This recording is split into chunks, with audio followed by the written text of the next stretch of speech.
ಸಂಭ್ರಮದ ಮಹಮ್ಮದ್ ಪೈಗಂಬರ್ ಜಯಂತಿ ಆಚರಣೆ. ಕಾಗವಾಡ ಪಟ್ಟಣದಲ್ಲಿ ಅತ್ಯಂತ ಸರಳ ಮತ್ತು ಸಂಭ್ರಮದಿಂದ ಈದ್ ಮಿಲಾದ್ ಹಬ್ಬವನ್ನು ಆಚರಿಸಲಾಯಿತು. ಮುಸ್ಲಿಂ ಸಮುದಾಯದ ಬಾಂಧವರು ಹಿಂದೂ ಮುಸಲ್ಮಾನ್ ಎಲ್ಲರಿಗೂ 250 ಗ್ರಾಂ ಜಿಲೇಬಿ ಸಿಹಿ ಹಂಚಿಕೆ ಮಾಡಿ ಮಹಮ್ಮದ್ ಪೈಗಂಬರ್ ಅವರ ಜನ್ಮದಿನಾಚರಣೆಯನ್ನು ಆಚರಣೆ ಮಾಡಿದರು. ಇದೇ ವೇಳೆ ಅರುಣ್ ಜೋಶಿ ಮಾತನಾಡಿ, ಮುಸಲ್ಮಾನ್ ಬಾಂಧವರು ಭಾವ್ಯಕತೆಯಿಂದ ಮಹಮ್ಮದ್ ಪೈಗಂಬರ್ ಅವರ ಜನ್ಮದಿನಾಚರಣೆ ಹಬ್ಬವನ್ನು ಆಚರಿಸಿದ್ದು ನಮಗೆ ಸಂತಸ ತಂದಿದೆ. ನಮ್ಮ ದೇಶ ಐಕ್ಯತೆಯ ದೇಶ.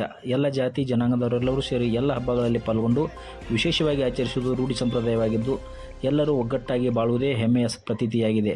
ಇವತ್ತು ಮಹಮ್ಮದ್ ಪೈಗಂಬರ್ ಅವರ ತತ್ವಾದರ್ಶಗಳು ಇಂದಿಗೂ ಎಲ್ಲರಿಗೂ ಮಾದರಿಯಾಗಿವೆ. ಅವುಗಳನ್ನು ನಾವೆಲ್ಲರೂ ನಮ್ಮ ಜೀವನದಲ್ಲಿ ಅಳವಡಿಸಿಕೊಳ್ಳಬೇಕು ಎಂದು ಹೇಳಿದರು.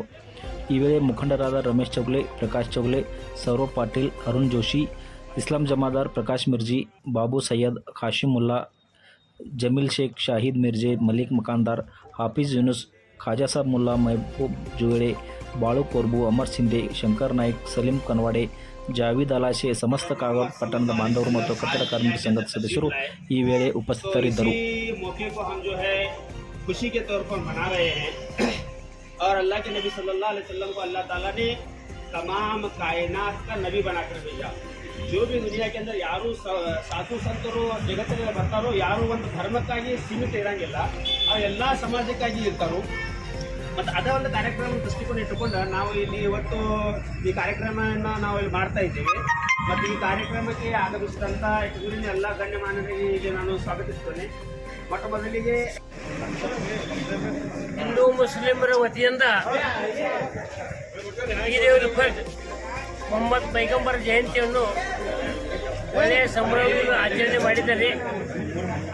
ಕಾರಣ ಎಲ್ಲ ಗ್ರಾಮದ ಜನರಿಗೆ ಅವರು ಫ್ರೀಯಾಗಿ ಸಿಹಿಯನ್ನು ಹಂಚಿ ಒಂದು ಒಳ್ಳೆಯ ಸಂದೇಶವನ್ನು ಗ್ರಾಮದ ಜನತೆಗೆ ಅವರು ಈಗಾಗಲೇ ಕೊಟ್ಟಿದ್ದಾರೆ. ಎಲ್ಲರೂ ಒಕ್ಕಟ್ಟಾಗಿ ಗ್ರಾಮದ ಪ್ರಗತಿ ಆಗಲಿ ಉನ್ನತಿ ಆಗಲಿ ಇದರ ಸಲ ಎಲ್ಲರೂ ಪ್ರಯತ್ನ ಮಾಡೋಣ ಅಂತ ಹೇಳಿ ಈ ಸಂದರ್ಭದಲ್ಲಿ ಸಿಹಿಯನ್ನು ಎಲ್ಲ ಜಿಲ್ವಿ ಪ್ರತಿಯೊಬ್ಬರಿಗೆ 250 ಗ್ರಾಂ ಜಿಲ್ವಿ ಹಂಚಿ ಈ ಕಾರ್ಯಕ್ರಮವನ್ನು ಯಶಸ್ವಿಗೊಳಿಸಿದ್ದಾರೆ.